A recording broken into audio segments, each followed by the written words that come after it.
তো এখন আমি আপনাদেরকে দেখাইতে যাইতেছি বিশ্বের সবচেয়ে অদ্ভুত রাইডগুলোর মধ্যে একটি, যেটা হচ্ছে পর্তুগাল মাদেরা আইল্যান্ডের বাস্কেট রাইড।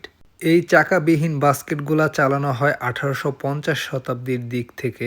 যে বাস্কেটগুলা দুইজন চালক তাদের জুতো এবং দড়ির সাহায্যে নিয়ন্ত্রণ করে মাদেরার এই মন্টি প্যালেস পাহাড় থেকে 2 কিলোমিটার নিচ অব্দি রাইড দিয়ে থাকে। আসলে এখানকার বাস্কেট চালকদের প্রফেশনালটা খুব উচ্চ লেভেলের হয়। এটা তাদের যুগের পরে যুগ বংশ পরম্পরায় এই বাস্কেট রাইড করে আসছে, যার কারণে তারা খুবই দক্ষ। আর এইখানের রাস্তাগুলা দেখলে আপনারা বুঝতেই পারবেন যে কাঠের সাথে ঘর্ষণে পিচগুলা কিভাবে তেলতেলা হয়ে আছে।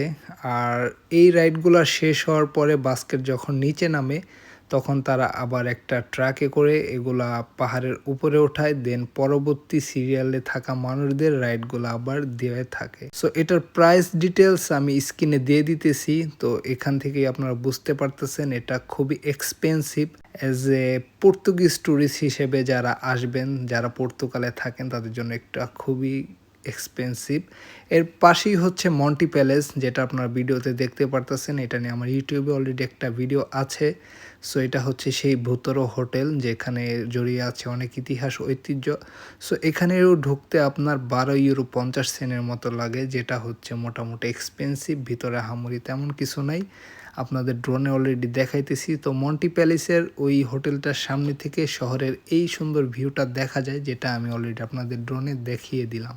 তো মন্টি প্যালেসের সোজা গেলেই হচ্ছে